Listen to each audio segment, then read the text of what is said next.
നമസ്കാരം, ഫുക്രിയിലേക്ക് സ്വാഗതം. ഇന്ന് മുംബൈ ഇന്ത്യൻസും കൊൽക്കത്ത നൈറ്റ് റൈഡേഴ്സും തമ്മിലുള്ള മത്സരമാണ് IPL നടക്കുന്നത്. മുംബൈയിലെ വാങ്കഡെ സ്റ്റേഡിയത്തിൽ വെച്ചാണ് മത്സരം നടക്കുന്നത്. അതുതന്നെ മുംബൈ ഇന്ത്യൻസിന് ഒരു വലിയ അഡ്വാൻറ്റേജാണ്, അവരുടെ ഹോം ഗ്രൗണ്ടാണ്. ഇനിയിപ്പോൾ അതല്ലെങ്കിലും ടീമുകളെ വെച്ച് നോക്കുമ്പോഴും മുംബൈക്ക് തന്നെയാണ് ആധിപത്യം, ഒരു മേൽക്കൈ, അത് പറയാതെ വയ്യ. കാരണം പ്രത്യേകിച്ചും കൊൽക്കത്ത നൈറ്റ് റൈഡേഴ്സ് ഇപ്പോൾ നേരിടുന്ന പ്രതിസന്ധി എന്ന് പറഞ്ഞാൽ പരിക്കിൻ്റെ പ്രതിസന്ധിയാണ്.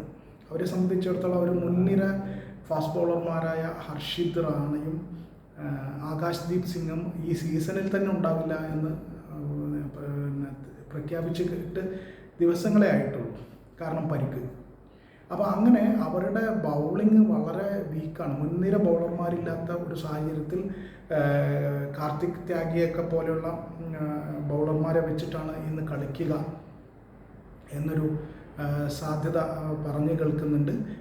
അത് എത്രത്തോളം അതൊക്കെ അവരുടെ ബൗളിംഗ് എത്രത്തോളം ശക്തമാണ് എന്നതൊരു വലിയ പ്രതിസന്ധിയാണ്.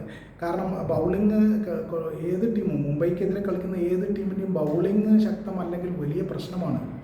കാരണം അവിടെ കളിക്കാർ നോക്കൂ, രോഹിത് ശർമ്മ, ഹാർദിക് പാണ്ഡ്യ, സൂര്യകുമാർ യാദവ് എല്ലാം ഒന്നിനൊന്നിന് ഗംഭീര അടിവീരന്മാരാണ്. പോരാത്തതിന് അവരുടെ ബൗളിംഗ് ഡിപ്പാർട്ട്മെൻറ്റ് നോക്കൂ, ജസ്പ്രീത് ബുംറ. അപ്പോൾ അത് തീർച്ചയായിട്ടും അവർക്ക് വലിയ മേൽക്കൈ ടീം വൈസ് തന്നെ ഉണ്ട്.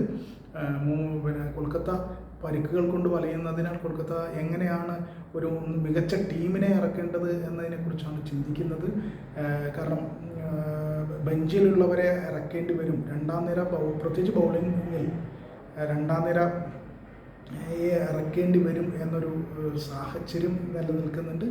അത് എങ്ങനെ ബൗളിങ്ങിൽ കൊൽക്കത്ത നൈറ്റ് റൈഡേഴ്സ് ഈ വെല്ലുവിളികളെ മറികടക്കും എന്നുള്ളിടത്താണ് ഈ കളി ഇരിക്കുന്നത് തന്നെ.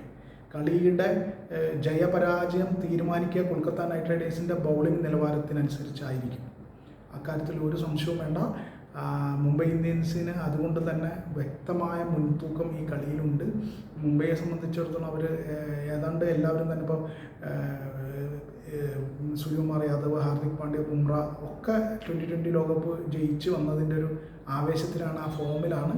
അപ്പോൾ അവർ തീർച്ചയായിട്ടും ആ നിലവാരത്തിൽ തന്നെ അവർക്ക് ഒരു കളി പരിചയക്കുറവിൻ്റെ പ്രശ്നമില്ല. അപ്പോൾ കുറേ ആയിട്ട് നിരന്തരം അന്താരാഷ്ട്ര ക്രിക്കറ്റിൽ തന്നെ, ഇൻ്റർനാഷണൽ ക്രിക്കറ്റിൽ തന്നെ സ്ഥിരമായി കളിച്ചുകൊണ്ടിരിക്കുന്നതിനാൽ അവർക്ക് പരിചയം കുറവാണ് എന്നൊരു പ്രശ്നമില്ല.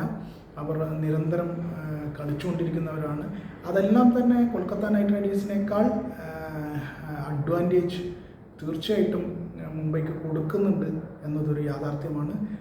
Mumbai versus Kolkata night Riders കളിയിൽ മുംബൈ ഇന്ത്യൻസിന് തന്നെയാണ് മുൻതൂക്കം.